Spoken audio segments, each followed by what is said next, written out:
Guys, welcome to my YouTube channel. स्वागत है आप सबका study with Usha ma'am channel पर। चलिए आज हम 9th क्लास की इतिहास का पार्ट नंबर 1 फ्रांसीसी क्रांति पढ़ेंगे, जो बहुत ही इम्पोर्टेंट है। आपके सभी तरह के एग्जाम के लिए ये चैप्टर बहुत इम्पोर्टेंट है, खास तौर से DSSB TGT सोशल साइंस के लिए, क्योंकि इसमें से बहुत क्वेश्चन आते हैं। जब भी DSSB का पेपर होता है तो इसमें से बहुत सारे क्वेश्चन आप लोगों से पूछे जाते हैं। ठीक है, तो पहले हम आज इस चैप्टर को अच्छे से समझेंगे और फिर नेक्स्ट वीडियो में इससे रिलेटेड जितने भी क्वेश्चन बनेंगे वो सारे क्वेश्चंस भी आपको मिल जाएंगे। चलिए स्टार्ट करते हैं। 14 जुलाई 1789 की सुबह पेरिस नगर में आतंक का माहौल था। सम्राट ने सेना को शहर में घुसने का आदेश दे दिया था। अफवाह थी कि वह सेना को नागरिकों पर गोलियां चलाने का आदेश देने वाला है। लगभग 7000 मर्द तथा औरतें टाउन हॉल के सामने एकत्र हुए और उन्होंने जन सेना का गठन करने का निर्णय किया। हथियारों की खोज में वे बहुत से सरकारी भवनों में प्रवेश कर गए। अंततः सैकड़ों लोगों का एक समूह पेरिस नगर के पूर्वी भाग की ओर चल पड़ा और बास्तिल किले की जेल को तोड़ डाला, जहां भारी मात्रा में गोला बारूद मिलने की संभावना थी। हथियारों पर कब्जे की इस सशस्त्र लड़ाई में बास्तिल का कमांडर मारा गया और कैदी छुड़ा लिए गए। यद्यपि उनकी संख्या केवल 7 थी, सम्राट की निरंकुश शक्तियों का प्रतीक होने के कारण बास्तिल किला लोगों की घृणा का केंद्र था। इसलिए किले को ढा दिया गया और उसके अवशेष बाजार में उन लोगों को बेच दिए गए जो इस ध्वंस को बतौर स्मृति चिन्ह संजोना चाहते थे। ठीक है, देखिए इसमें जो बास्तिल का जो किला था वो जो सम्राट था उस सम्राट की निरंकुश शक्तियों का प्रतीक था, इसलिए उस जो बास्तिल का किला था उसको ढा दिया गया और उसके अवशेष उन लोगों को बेच दिए जो उसे अपने स्मृति चिन्ह के रूप में रखना चाहते थे, यानी यादों के रूप में उसको रखना चाहते थे। इस घटना के बाद कई दिनों तक पेरिस तथा देश के देहाती क्षेत्रों में कई और संघर्ष हुए। अधिकांश जनता पाव रोटी की महंगी कीमतों का विरोध कर रही थी। बाद में इस दौर का सिंहावलोकन करते हुए इतिहासकारों ने इसे एक लंबे घटनाक्रम की ऐसी शुरुआती कड़ियों के रूप में देखा जिनकी परिणति फ्रांस के सम्राट को फांसी दिए जाने में हुई। हालांकि उस समय अधिकांश लोगों को ऐसे नतीजे की उम्मीद नहीं थी। ऐसा क्यों हुआ और कैसे हुआ, चलिए इस चैप्टर में हम आगे देखते हैं। ठीक है, चलिए अब हम बात करते हैं सबसे पहले कि 18वीं सदी के उत्तरार्ध में फ्रांसीसी समाज। सन 1774 में बूरो राजवंश का लुई 16 फ्रांस की राजगद्दी पर आसीन हुआ। देखो सबसे पहली लाइन में इसमें 2 क्वेश्चन हैं। ठीक है, पहला तो क्वेश्चन ये कि जब फ्रांसीसी क्रांति हुई थी तो उस समय वहाँ की राजगद्दी पे कौन था, तो वो था वहाँ पे लुई 16। ठीक है, और एक क्वेश्चन ये कि जो लुई 16 था ये किस वंश का था, तो ये बूरो राजवंश का था। उस समय उसकी उम्र केवल 20 साल थी और उसका विवाह ऑस्ट्रिया की राजकुमारी मैरी एंटोनेट से हुआ था। ठीक है, यानी कि जो लुई 16 था उसका जो विवाह हुआ था वो हुआ था राजकुमारी मैरी एंटोनेट से। ठीक है, राज्यारोहण के समय उसने राजकोष खाली पाया। लंबे समय तक चले युद्धों के कारण फ्रांस के वित्तीय संसाधन नष्ट हो चुके थे।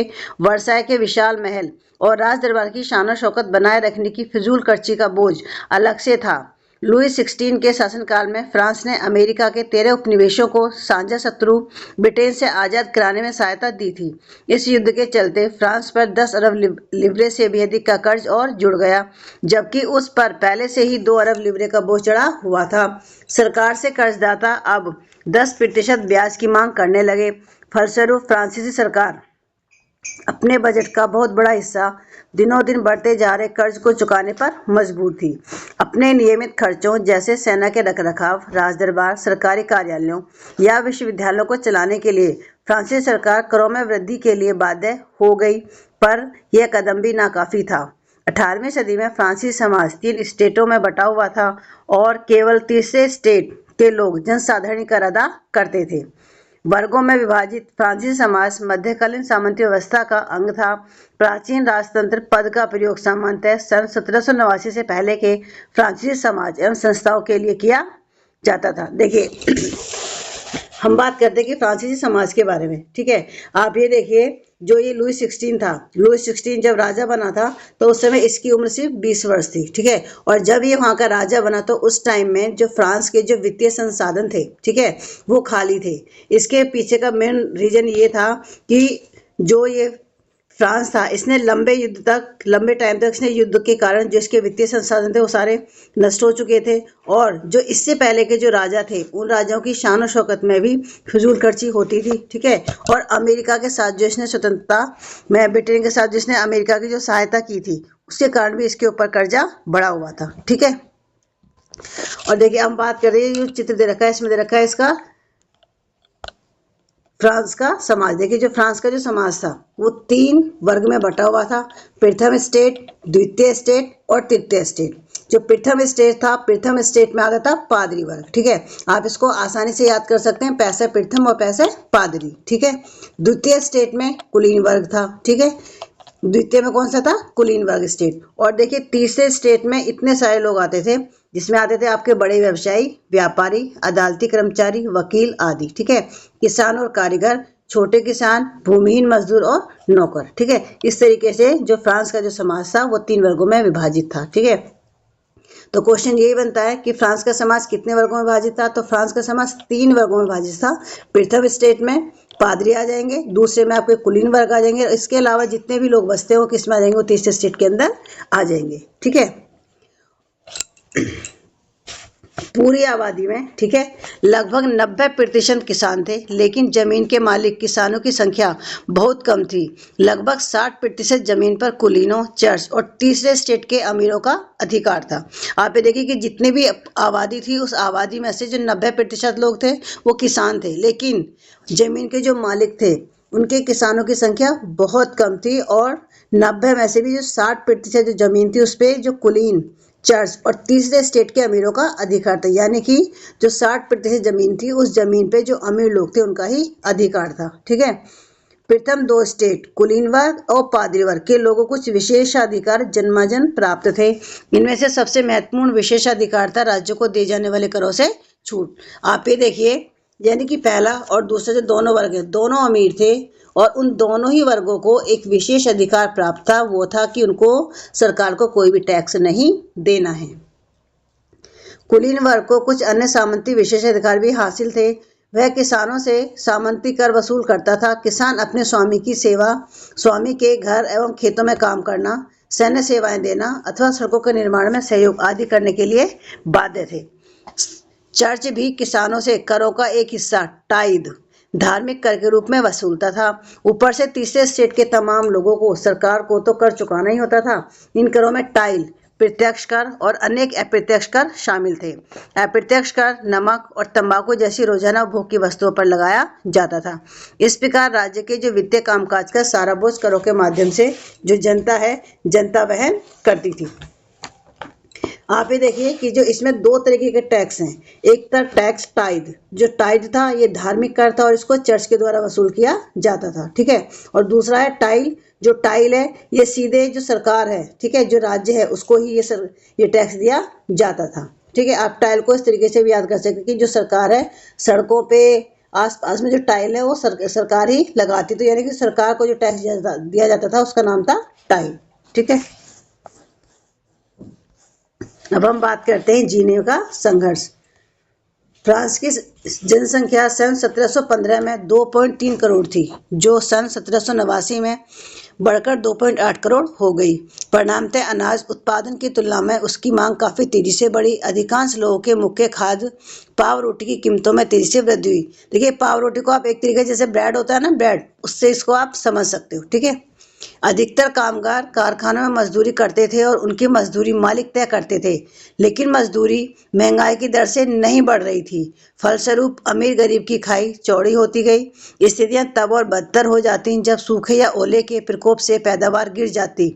इससे रोजी रोटी का संकट पैदा हो जाता था। ऐसे जीविका संकट प्राचीन राजतंत्र के दौरान फ्रांस में काफी अहम थे। देखिए जीविका संकट का मतलब है कि जब ऐसी स्थिति कि जीवित रहने के लिए भी व्यक्ति को जो न्यूनतम जो साधन होते हैं, ठीक है, उसमें भी उसको खतरे में वो उसके साधन पड़ने लगे। ठीक है,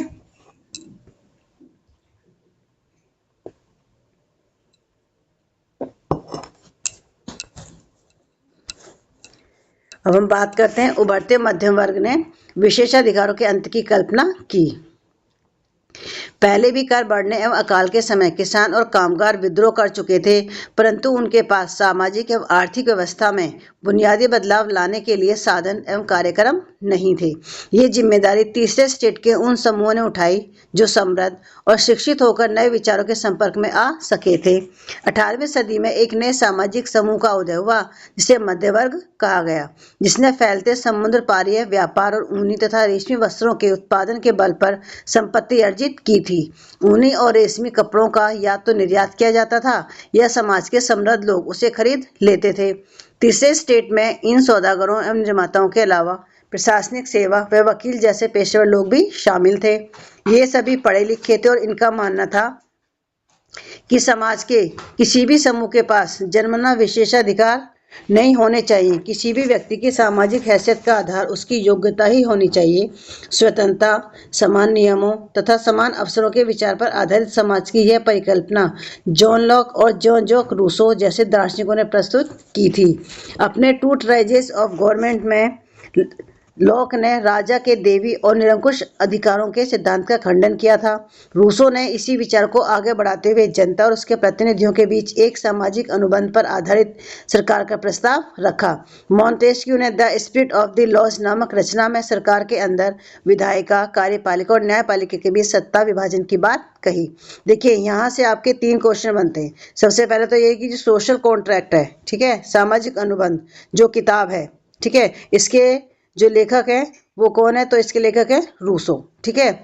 और एक किताब है यहाँ पे टू ट्राइजेस ऑफ गवर्नमेंट, ये आपके देखिए जॉन लॉक की है, ठीक है। और देखिए यहाँ से क्वेश्चन ये बन सकता है कि विधायिका, कार्यपालिका और न्यायपालिका के बीच सत्ता के विभाजन की बात, ठीक है, कौन सी किताब में की है? तो वो है the spirit of the laws और इसको मॉन्टेस्क्यू ने लिखा है। जब संयुक्त राज्य अमेरिका में 13 उपनिवेशों ने ब्रिटेन से खुद को आजाद घोषित कर दिया तो वहां इसी मॉडल की सरकार बनी। फ्रांस के राजनीतिक चिंतकों के लिए अमेरिकी संविधान और उसमें दी गई व्यक्तिगत अधिकारों की गारंटी प्रेरणा का एक महत्वपूर्ण स्रोत थी। दार्शनिकों के इन विचारों पर कॉफी हाउसों व सैलान की गोष्ठियों में गर्मागर्म बहस हुआ करती और पुस्तकों व अखबारों के माध्यम से इनका व्यापक प्रचार प्रसार हुआ। पुस्तकों एवं अखबारों को लोगों के बीच जोर से पढ़ा जाता ताकि अनपढ़ भी उन्हें समझ सकें। इसी समय लुई 16 द्वारा राज्यों के खर्चों को पूरा करने के लिए फिर से कर लगाए जाने की खबर से विशेषाधिकार वाली व्यवस्था के विरुद्ध गुस्सा भड़क उठा। अब हम बात करते हैं कि जो क्रांति की शुरुआत है वो किस तरीके से हुई थी। पिछले भाग में आप देख चुके हैं कि किन कारणों से लुई 16 ने कर बढ़ा दिए थे। क्या आप सोच सकते हैं कि उसने ऐसा कैसे किया होगा? प्राचीन राजतंत्र के तहत फ्रांसीसी सम्राट अपनी मर्जी से कर नहीं लगा सकता था। इसके लिए उसे स्टेट जनरल प्रतिनिधि सभा की बैठक बुलाकर नए कर के अपने प्रस्ताव पर मंजूरी लेनी पड़ती थी। स्टेट जनरल एक राजनीतिक संस्था थी जिसमें तीनों स्टेट अपने अपने प्रतिनिधि भेजते थे, लेकिन सम्राट ही यह निर्णय करता था कि इस संस्था की बैठक कब बुलाई जाए। इसकी अंतिम बैठक सन 1614 में बुलाई गई थी। देखिए, जो फ्रांस जो सम्राट था, ठीक है, यानी कि पुराने समय में जो राजा होता था वो अपनी मर्जी से कोई भी टैक्स नहीं लगा सकता था, ठीक है। टैक्स लगाने के लिए उसको एक स्टेट जनरल क्या थी? एक ये राजनीतिक संस्था थी, उसकी इनको एक बैठक बुलानी पड़ती थी और राजा ही ये निर्णय करता था कि बैठक को कब बुलाना है, ठीक है। और अंतिम बैठक बुलाई गई थी 1614 में, ठीक है।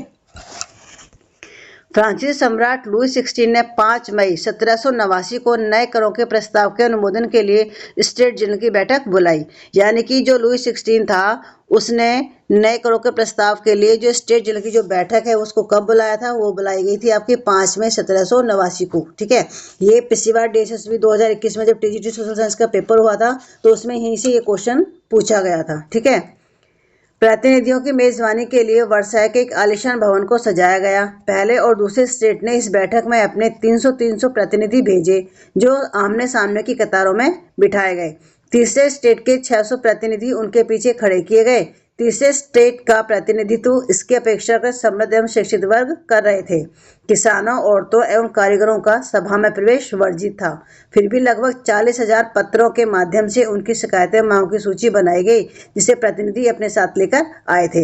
यहाँ आप ये देखिए, जो प्रथम जो यानी कि जो पहला और दूसरा, उन दोनों ने 600 भेजे, और लेकिन जो तीसरा स्टेट था उसके 600 प्रतिनिधि उनके पीछे खड़े हो गए थे। लेकिन उस सभा में जो किसान थे, औरतें थी और जो कारीगर थे, वो वहां पे एंट्री नहीं कर सकते थे। ठीक है, लेकिन फिर भी उन्होंने क्या किया, उन्होंने 40,000 पत्रों के माध्यम से अपनी शिकायत की। ठीक है, और उनकी एक मांगों की उन्होंने एक लिस्ट बनाई थी। स्टेट जनरल के नियमों के अनुसार प्रत्येक वर्ग को एक मत देने का अधिकार था। इस बार भी लुई 16 इसी प्रथा का पालन करने के लिए दृढ़ प्रतिज्ञ था, परंतु तीसरे वर्ग के प्रतिनिधियों ने मांग रखी कि अब की बार पूरी सभा द्वारा मतदान कराया जाना चाहिए, जिसमें प्रत्येक सदस्य को एक मत देने का अधिकार होगा। यह एक लोकतांत्रिक सिद्धांत था, जिसे मिसाल के तौर पर रूसो ने अपनी पुस्तक द सोशल कॉन्ट्रैक्ट में प्रस्तुत किया था। जब सम्राट ने प्रस्ताव को अस्वीकार कर दिया तो तीसरे स्टेट के प्रतिनिधि विरोध जताते हुए सभा से बाहर चले गए। यानी कि आप ये देखिए कि वहां पे दोनों स्टेट के, यानी कि पहले और दूसरे के 300 प्रतिनिधि आए थे, यानी कि 300 लोग एक वोट करेंगे, फिर 300 लोग एक, यानी कि जो दो पहले और दूसरे थे वहां तो 2 हो गई। ठीक है, लेकिन जो 600 लोग थे वो एक ही वोट करेंगे। तो इस तरीके से जीत तो जो पहले और दूसरे स्टेट के लोगों की होती, तो इस बार लोगों ने इस बात को नहीं माना। ठीक है, तीसरे स्टेट के प्रतिनिधि खुद को संपूर्ण फ्रांसीसी राष्ट्र का प्रवक्ता मानते थे। 20 जून को ये प्रतिनिधि वर्साय के इंडोर टेनिस कोर्ट में जमा हुए। उन्होंने अपने आप को नेशनल असेंबली घोषित कर दिया। ठीक है, यानी कि तीसरे स्टेट के लोग थे, उन्होंने अपने आप को नेशनल असेंबली कब घोषित किया था, तो वो किया था 20 जून 1789 को। ठीक है, और शपथ ली कि जब तक सम्राट की शक्तियों को कम करने वाला संविधान तैयार नहीं किया जाएगा तब तक असेंबली भंग नहीं होगी। उनका नेतृत्व मिराबो और आबेसिये ने किया था। ठीक है, यानी कि जो तीसरे स्टेट के जो लोग थे, जो उनका नेतृत्व किसने किया था, उनका नेतृत्व मिराबो और आबेसिये ने किया था। जो मिराबो का जन्म कुलीन परिवार में हुआ था, लेकिन वह सामंती विशेषाधिकार वाले समाज को खत्म करने की जरूरत से सहमत था। उसने एक पत्रिका निकाली और वर्साय में जुटी भीड़ के समक्ष जोरदार भाषण भी दिए। आबेसिये मूलतः पादरी था और उसने तीसरा स्टेट क्या है शीर्षक से एक अत्यंत प्रभावशाली प्रचार पत्रिका पैम्पलेट लिखी। यानी कि जो तीसरा स्टेट है, ठीक है, तीसरा स्टेट को किसने लिखा था, वो लिखा था आबेसिये ने। जिस वक्त नेशनल असेंबली संविधान का प्रारूप तैयार करने में वैसे थी, पूरा फ्रांस आंदोलित हो रहा था। कड़ाके की ठंड के कारण फसल मारी गई थी और पाव रोटी की कीमतें आसमान छू रही थी। बेकरी मालिक स्थिति का फायदा उठाते हुए जमाखोरी में जुटे थे। बेकरी की दुकानों पर घंटों के इंतजार के बाद गुस्साई औरतों की भीड़ ने दुकान पर धावा बोल दिया। दूसरी तरफ सम्राट ने सेना को पेरिस में प्रवेश करने का आदेश दे दिया था। क्रुद्ध भीड़ ने 14 जुलाई को बास्तिल पर धावा बोलकर उसे नेस्तानबूद कर दिया। देहाती इलाकों में गांव-गांव ये अफवाह फैल गई कि जागीरों के मालिकों ने भाड़े पर लुटेरों के गिरोह बुला लिए हैं, जो पकी फसलों को तबाह करने निकल पड़े हैं। कई जिलों में भय से आक्रांत होकर किसानों ने कुदालों और बेलोचों से ग्रामीण किलों पर आक्रमण कर दिए। उन्होंने अन्न भंडारों को लूट लिया और लगान संबंधी दस्तावेजों को जलाकर राख कर दिया। कुलीन बड़ी संख्या में अपनी जागीरें छोड़कर भाग गए। बहुतों ने तो पड़ोसी देशों में जाकर शरण ली। अपनी विद्रोही प्रजा की शक्ति का अनुमान करके लुई 16 ने अंततः नेशनल असेंबली को मान्यता दे दी और यह भी मान लिया कि उसकी सत्ता पर अब से संविधान का अंकुश होगा। 4 अगस्त 1789 की रात को असेंबली ने करों कर्तव्य और बंधनों वाली जो सामंती व्यवस्था के उन्मूलन का आदेश पारित कर दिया। यानी कि उस जो राजा था, इसने लुई 16 ने असेंबली ने करों कर्तव्य और जो बंधनों वाली जो सामंती व्यवस्था था, इसको खत्म करने का आदेश कब पारित किया, तो ये क्या था, 4 अगस्त 1789 की रात को। ठीक है, धार्मिक कर समाप्त कर दिया गया और चर्च के स्वामित्व वाली भूमि जब्त कर ली गई। इस प्रकार कम से कम 20 अरब लिब्रे की संपत्ति सरकार के हाथ में आ गई। हम बात करते हैं कि फ्रांस संवैधानिक राजतंत्र बन गया। नेशनल असेंबली ने सन 1791 में संविधान का प्रारूप पूरा कर लिया। इसका मुख्य उद्देश्य था सम्राट की शक्तियों को सीमित करना। ठीक है, यानी कि जो 1791 में जो संविधान जो बना था, उसका मेन उद्देश्य था कि जो सम्राट है, जो राजा है, जो उसकी जो पावर है, जो उसकी शक्ति है, उसको लिमिट करना, उसको सीमित करना। ठीक है, एक व्यक्ति के हाथ में केंद्रित होने के बजाय अब इन शक्तियों को विभिन्न संस्थाओं, विधायिका, कार्यपालिका एवं न्यायपालिका में विभाजित एवं हस्तांतरित कर दिया गया। ठीक है, यानी कि जो पावर थी उस पावर को एक व्यक्ति को ना देके 3 जगह उनको स्थानांतरित कर दिया गया। ठीक है, इस प्रकार फ्रांस में संवैधानिक राजतंत्र की नींव पड़ी। ठीक है, तो यानी कि फ्रांस में संवैधानिक राजतंत्र की नींव कब पड़ी थी? तो पड़ी 1791 में। ठीक है, आप इसमें देख सकते हो न्यायपालिका, कार्यपालिका, विधायिका। ठीक है, इसमें आपको निर्वाचक 50,000 सदस्य हैं और 745 की नेशनल असेंबली है। ठीक है, और इसका नियंत्रण सम्राट, फिर इसके नियंत्रण में सारे मंत्री हैं, इस तरीके से। ठीक है, आप इसमें देख लीजिए, जो सक्रिय नागरिक थे यानी कि जो लोग मताधिकार देते थे वो 2.8 करोड़ थे और उनकी जनसंख्या में लगभग 40 लाख ये लोग थे। ठीक है, सन 1791 के संविधान ने कानून बनाने का अधिकार नेशनल असेंबली को सौंप दिया। नेशनल असेंबली अप्रत्यक्ष रूप से चुनी जाती थी। सर्वप्रथम नागरिक एक निर्वाचक समूह का चुनाव करते थे जो पुनः असेंबली के सदस्यों को चुनती थी। यानी कि जो नेशनल असेंबली थी उसका कोई डायरेक्ट इलेक्शन नहीं होता था। ठीक है, सभी नागरिकों को मतदान का अधिकार नहीं था। 25 से अधिक उम्र वाले केवल ऐसे पुरुषों को ही सक्रिय नागरिक जिन्हें मत देने का अधिकार था का दर्जा दिया गया जो कम से कम 3 दिन की मजदूरी के बराबर कर चुकाते थे। शेष पुरुषों और महिलाओं को निष्क्रिय नागरिक के रूप में वर्गीकृत किया गया। निर्वाचक की योग्यता प्राप्त करने तथा असेंबली का सदस्य होने के लिए लोगों का करदाताओं की उच्चतम श्रेणी में होना जरूरी था। देखिए, यहाँ पे संविधान तो बना, ठीक है, लेकिन इन्होंने क्या किया कि यहाँ पे सभी लोगों को वोट डालने का अधिकार नहीं दिया। एक तो इसमें कंडीशन रखी कि जो वोट डालेगा उसकी उम्र कितनी होनी चाहिए? 25 वर्ष, वो भी सिर्फ मेल, ना कि फीमेल। ठीक है, और वो कम से कम 3 दिन की मजदूरी के बराबर टैक्स चुकाता हो। ठीक है, और उसके अलावा जो शेष पुरुष बच गए और जो महिलाएं थी उनको निष्क्रिय नागरिक इन्होंने माना था। ठीक है, यानी कि वोट देने के लिए भी लोगों का करदाता यानी कि जो लोग टैक्स पे कर रहे हैं वो ही लोग उसमें वोट कर सकते हैं। संविधान पुरुष एवं नागरिक अधिकार घोषणा पत्र के साथ शुरू हुआ था। जीवन के अधिकार, अभिव्यक्ति की स्वतंत्रता के अधिकार और कानूनी बराबरी के अधिकार को नैसर्गिक एवं अन्य अधिकार के रूप में स्थापित किया गया। अर्थात ये अधिकार प्रत्येक व्यक्ति को जन्मजना प्राप्त है। यानी कि लोगों को बोलने की आज़ादी, ठीक है, और जीवन का अधिकार और कानून के सामने सबको बराबर माना जाए। ये जो अधिकार थे इन लोगों को ये जन्म से प्राप्त थे। ठीक है, और इन अधिकारों को छीना नहीं जा सकता। राज्य का यह कर्तव्य माना गया कि वह प्रत्येक नागरिक के नैसर्गिक अधिकारों की रक्षा करे। ठीक है, देखिए ये जो राजनीतिक प्रतीक है ना, ये बहुत इंपॉर्टेंट है। हर साल यहाँ से एक न एक क्वेश्चन पूछ लिया जाता है। जैसे एसएसटी के 4 सेट आते हैं ना, तो उनमें से किसी न किसी एक सेट में ये पूछ लिया जाता है। ठीक है, तो हम एक बार इनको पढ़ लेते हैं। देखिए लिखा है टूटी हुई जंजीर, दिखा रखे है ना। तो टूटी हुई जो जंजीर है ये दासों को बांधने के लिए जंजीर का प्रयोग होता था और टूटी हुई हथकड़ी उनकी आज़ादी का प्रतीक है। इसके बाद देखो छड़ों का बर्छीदार गट्ठर, अकेली छड़ को आसानी से तोड़ा जा सकता है पर पूरे गट्ठर को नहीं। ठीक है, यानी एकता में ही बल है। त्रिभुज के अंदर रोशनी बिखेरती आंख, यानी कि सर्वदर्शी आंख ज्ञान का प्रतीक है। यानी कि सूर्य की किरणें अज्ञान रूपी अंधेरे को मिटा देंगी। यह है राजदंड। राजदंड क्या था? शाही सत्ता का प्रतीक था। अपनी पूंछ मुंह में लिए सांप, यानी सनातना का प्रतीक। अंगूठी का कोई और छोर नहीं होता। इसके बाद ये लाल फ्राइजिन टोपी, दासों द्वारा स्वतंत्र होने के बाद पहनी जाने वाली टोपी। नीला सफेद लाल, फ्रांस के राष्ट्रीय रंग। डैनो वाली स्त्री, कानून का मानवीय रूप। विधिपट, कानून सबके लिए समान है और उसकी नज़र में सब बराबर हैं।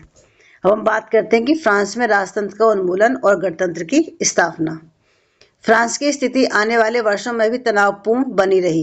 यद्यपि लुई 16 ने संविधान पर हस्ताक्षर कर दिए थे, परंतु पिरसा के राजा से उसकी गुप्त वार्ता भी चल रही थी। फ्रांसीसी घटनाओं से अन्य पड़ोसी देशों के शासक भी चिंतित थे।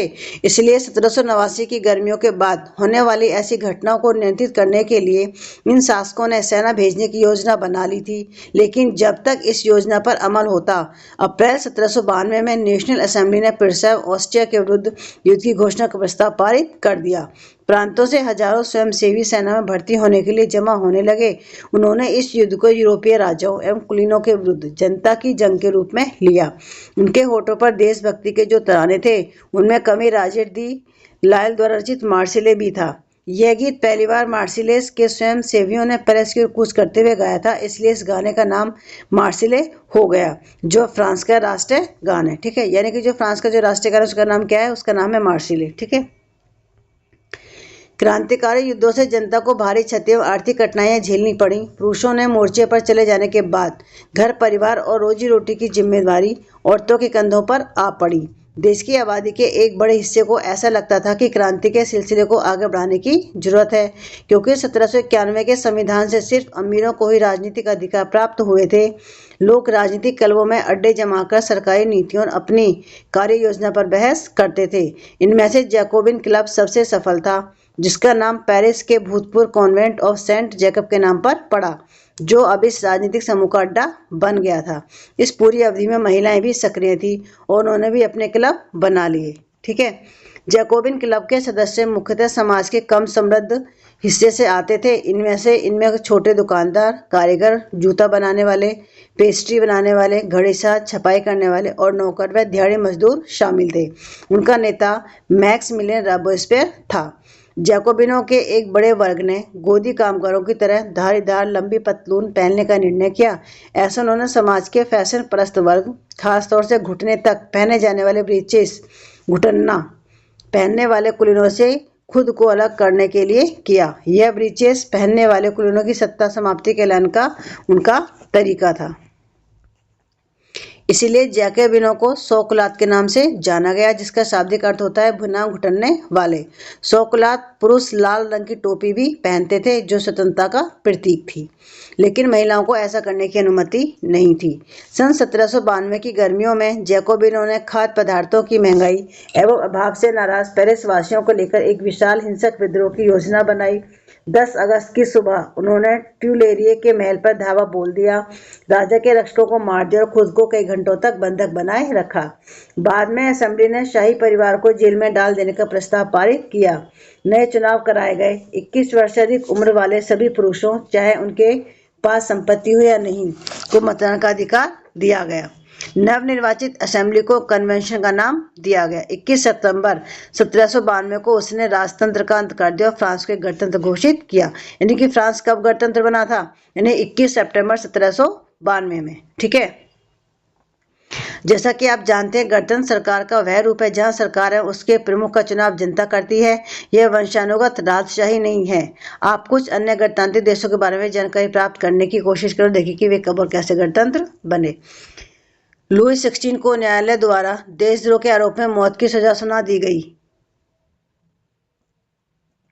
21 जनवरी 1793 को पैलेस डी ला कनकॉर्ड में उसे सार्वजनिक रूप से फांसी दे दी गई।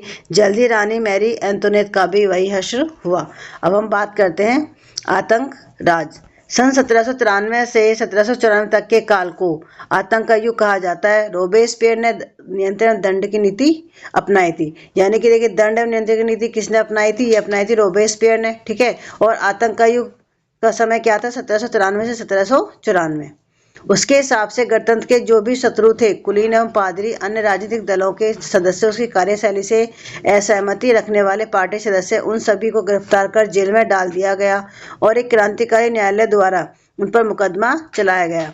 यदि न्यायालय ने दोषी पाता तो गिलोटिन पर चढ़ाकर उनका सिर कलम कर दिया जाता। गिलोटिन 2 खंभों के बीच लटकते आने वाली मशीन थी, ठीक है, जिस पर रखकर अपराधी का सिर धड़ से अलग कर दिया जाता था और इस मशीन का नाम इसके आविष्कारक डॉक्टर गिलोटिन के नाम पर पड़ा। रोबेस्पियर सरकार ने कानून बनाकर मजदूरी एवं कीमतों की अधिकतम सीमा तय कर दी। गोश्त एवं पावरोटी की राशनिंग कर दी गई। किसानों को अपना अनाज शहरों में ले जाकर सरकार द्वारा तय कीमत पर बेचने के लिए बाध्य किया गया। अपेक्षाकृत महंगे सफेद आटे के इस्तेमाल पर रोक लगा दी गई। सभी नागरिकों के लिए साबुत गेहूं से बनी और बराबरी का प्रतीक माने जाने वाली समता रोटी खाना अनिवार्य कर दिया। बोलचाल और संबोधन में भी बराबरी का आचार व्यवहार लागू करने की कोशिश की गई। परंपरागत मॉनिशर महाशय और मदाम महोदय के स्तर पर अब सभी फ्रांसीसी पुरुषों महिलाओं को सियोते नागरिक एवं सियोतिन नागरिका नाम से संबोधित किया जाने लगा। चर्चों को बंद कर दिया गया, उनके भवनों को बैरक या दफ्तर बना दिया गया। रोबेस्पियर ने अपनी नीतियों को इतनी सख्ती से लागू किया कि उसके समर्थक भी त्राही करने लगे। जुलाई 1794 में न्यायालय द्वारा उसे दोषी ठहराया गया और गिरफ्तार करके अगले ही दिन उसे गिलोटिन पर चढ़ा दिया गया। ठीक है। हम बात करते हैं डायरेक्टरी शासित फ्रांस। जैकोबिन सरकार के पतन के बाद मध्य वर्ग के संपन्न तबके के पास सत्ता आ गई। नए संविधान के तहत संपत्तिहीन तबके को मताधिकार से वंचित कर दिया गया। इस संविधान में 2 चुनी हुई विधान परिषदों का प्रावधान था। इन परिषदों ने 5 सदस्यों वाले कार्यपालिका डायरेक्टर को नियुक्त किया। इस प्रावधान के जरिए जैकोबिनों के शासनकाल वाली एक व्यक्ति केंद्रित कार्यपालिका से बचने की कोशिश की गई, लेकिन डायरेक्टरों का झगड़ा अक्सर विधान परिषदों से होता था और तब परिषदों ने बर्खास्त करने की चेष्टा करती थी। डायरेक्टरी की राजनीतिक अस्थिरता ने सैनिक तानाशाह नेपोलियन बोनापार्ट के उदय का मार्ग प्रशस्त कर दिया। सरकार के स्वरूप में इन सभी परिवर्तनों के दौरान स्वतंत्रता, विधि सम्मत समानता, बंधुत्व प्रिय आदर्श बने। इन मूल्यों ने आगामी सदी में न सिर्फ फ्रांस बल्कि पूरे यूरोप के राजनीतिक आंदोलन को भी प्रेरित किया। अब हम बात करते हैं कि क्या महिलाओं के लिए भी क्रांति हुई। महिलाएं शुरू से ही फ्रांसीसी समाज में इतने अहम परिवर्तन लाने वाली गतिविधियों में सक्रिय रूप से शामिल थी। उन्हें उम्मीद थी कि उनकी भागीदारी क्रांतिकारी सरकार को उनका जीवन सुधारने हेतु ठोस कदम उठाने के लिए प्रेरित करेगी।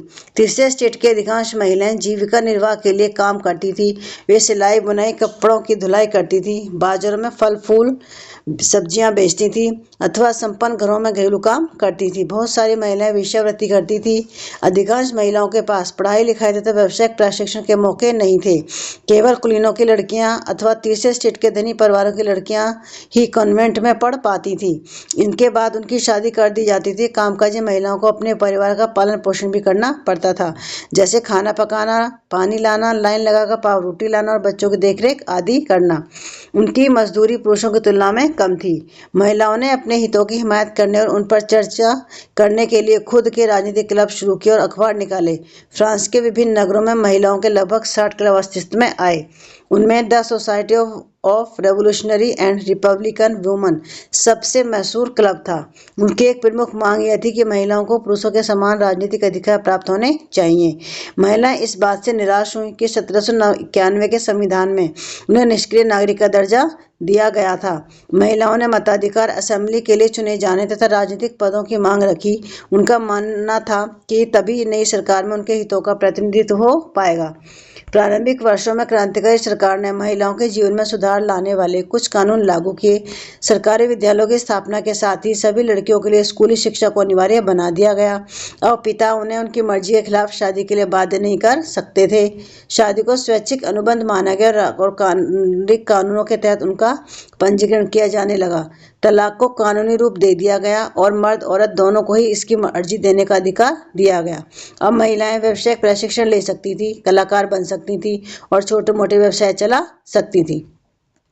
देखिए, शुरुआत में जो सरकार थी, ठीक है, सरकार ने जो महिलाओं के जीवन में सुधार लाने के लिए कुछ कानून लागू किए थे, यानी कि वहाँ पे सरकारी जो स्कूल थे उनकी स्थापना की गई।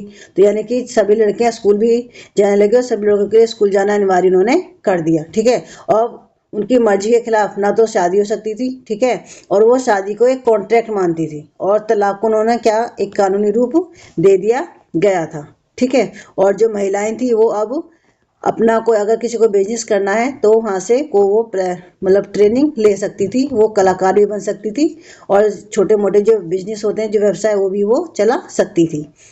फिर भी राजनीतिक अधिकारों के लिए महिलाओं का संघर्ष जारी रहा।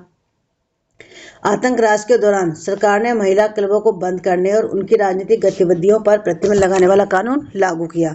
कई जानी मानी महिलाओं को गिरफ्तार कर लिया गया और उनमें से कुछ को फांसी पर चढ़ा दिया गया, ठीक है। मताधिकार और समान वेतन के लिए महिलाओं का आंदोलन अगली सदी में भी अनेक देशों में चलता रहा। मताधिकार का संघर्ष 19वीं सदी के अंत 20वीं सदी के प्रारंभ तक अंतर्राष्ट्रीय मताधिकार आंदोलन के जरिए जारी रहा। क्रांतिकारी आंदोलन के दौरान फ्रांसीसी महिलाओं की राजनीतिक सरगर्मियों को प्रेरक स्मृति के रूप में जिंदा रखा गया। अतः सन 1946 में फ्रांस की महिलाओं ने मताधिकार हासिल कर लिया। देखिए कितने लंबे समय तक फ्रांस की जो महिलाएं हैं उन्होंने भी अपने राजनीतिक अधिकारों के लिए संघर्ष किया था, ठीक है। और उनको जाके सफलता कब मिली? 1946 में।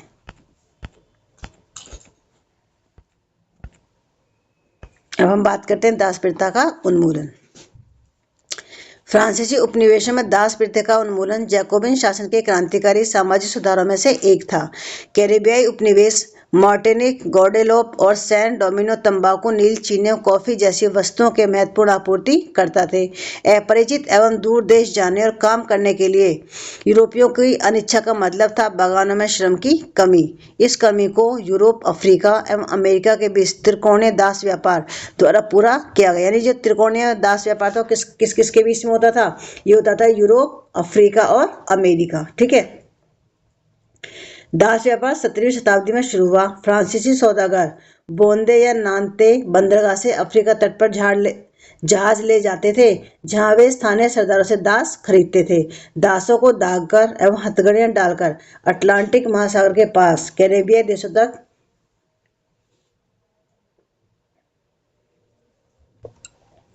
3 माह की लंबी समुद्री यात्रा के लिए जहाजों में ठूस दिया जाता था। वहां उन्हें बगान मालिकों को बेच दिया जाता था। दास श्रम के बल पर यूरोपीय बाजारों में चीनी, कॉफी एवं नील की बढ़ती मांगों को पूरा करना संभव हुआ।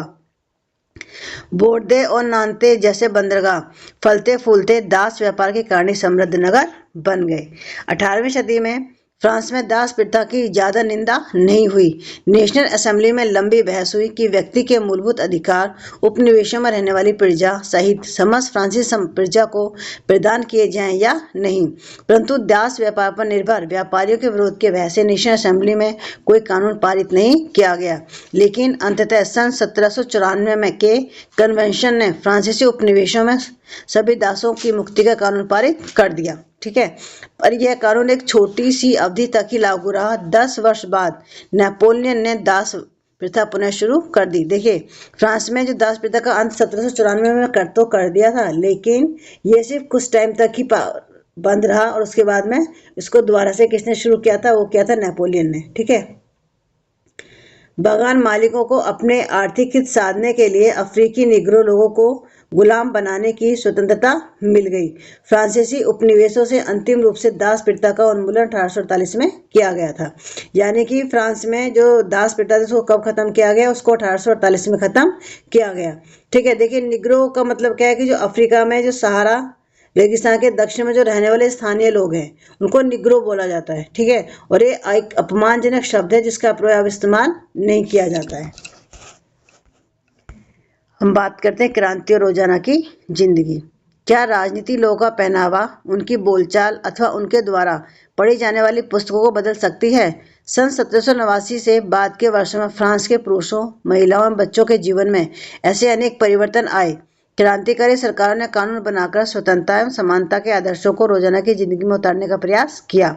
बास्तिल के विध्वंस के बाद सन 1789 की सरगर्मियों में जो सबसे महत्वपूर्ण कानून अस्तित्व में आया वह था सेंसरशिप की समाप्ति। प्राचीन राजतंत्र के अंतर्गत तमाम लिखित सामग्री और सांस्कृतिक गतिविधियों, किताब, अखबार, नाटक को राजा के सेंसर अधिकारियों द्वारा पास किए जाने के बाद ही प्रकाशित या मंचित किया जा सकता था। परंतु अधिकारों के घोषणा पत्र ने भाषण और व्यक्ति की स्वतंत्रता को नैसर्गिक अधिकार घोषित कर दिया। देखिए, सेंसरशिप का मतलब क्या है कि अगर किसी अखबार को कुछ छापना है, ठीक है, कोई नाटक प्रस्तुत करना है, तो वो सरकार की परमिशन के बिना उसको नहीं कर सकते हैं। ठीक है। परिणाम स्वरूप फ्रांस के शहरों में अखबारों, पर्चों, पुस्तकों और छपी हुई तस्वीरों की बाढ़ आ गई। जहां से वह तेजी से गांव देहात तक जा पहुंची, उनमें फ्रांस में घट रही घटनाओं एवं परिवर्तनों का ब्यौरा और उन पर टिप्पणी होती थी। प्रेस की स्वतंत्रता का मतलब यह था कि किसी भी घटना पर परस्पर विरोधी विचार भी व्यक्त किए जा सकते थे। प्रिंट माध्यम का उपयोग करके एक पक्ष ने दूसरे पक्ष को अपने दृष्टिकोण से सहमत कराने की कोशिश की। नाटक, संगीत और उत्सवी जुलूसों में असंख्य लोग जाने लगे। स्वतंत्रता और न्याय के बारे में राजनीतिज्ञों व दार्शनिकों के पांडित्यपूर्ण लेखन को समझने और उससे जुड़ने का यह लोकप्रिय तरीका था, क्योंकि किताबों को पढ़ना तो मुट्ठीभर शिक्षितों के लिए ही संभव था। अब हम पढ़ते हैं सारांश। 1804 में नेपोलियन बोनापार्ट ने खुद को फ्रांस का सम्राट घोषित कर दिया। यानी कि जो नेपोलियन बोनापार्ट है फ्रांस का सम्राट कब बना? यानी कि यह बना था 1804 में। उसने पड़ोस के यूरोपीय देशों की विजय यात्रा शुरू की। पुराने राजवंशों को हटाकर उसने नए साम्राज्य बनाए और उनकी बागडोर अपने खानदान के लोगों के हाथ में दे दी। नेपोलियन खुद को यूरोप के आधुनिकीकरण का अग्रदूत मानता था और उसने निजी संपत्ति की सुरक्षा के कानून बनाए और दशमलव पद्धति पर आधारित नापतोल की एक समान प्रणाली चलाई। ठीक है। यानी कि जो देखिए, जो नेपोलियन था उसने क्या किया, उसने जो निजी संपत्ति की सुरक्षा की उसने कानून बना दिए, ठीक है, और दशमलव पद्धति पर आधारित नापतोल की समान प्रणाली उसने चलाई। शुरू में बहुत सारे लोगों को नेपोलियन मुक्तिदाता लगता था और उससे जनता को स्वतंत्रता दिलाने की उम्मीद थी, पर जल्द ही उसकी सेनाओं को लोग हमलावर मानने लगे। आखिरकार 1815 में वाटरलू में उसकी हार हुई, ठीक है। वाटरलू कई यानी कि लड़ाई कब हुई थी? ये हुई थी 1815 में, ठीक है। ये क्वेश्चन ये भी पूछ सकता है कि नेपोलियन की हार कौन सी युद्ध में हुई थी, तो वाटरलू के युद्ध में हुई थी, और ये कब हुआ था? 1815 में। यूरोप के बाकी हिस्सों में मुक्ति और आधुनिक कानूनों को फैलाने वाले उसके क्रांतिकारी उपायों का असर उसकी मृत्यु के काफी समय बाद सामने आया। स्वतंत्रता और जनवादी अधिकारों के विचार फ्रांसीसी क्रांति की सबसे महत्वपूर्ण विरासत थे। ये विचार 19वीं सदी में फ्रांस से निकलकर बाकी यूरोप में फैले और इनके कारण वहाँ सामंती व्यवस्था का नाश हुआ। औपनिवेशिक समाजों ने संप्रभु राष्ट्र राज्य की स्थापना के अपने आंदोलनों में दासता से मुक्ति के विचार को नई परिभाषा दी।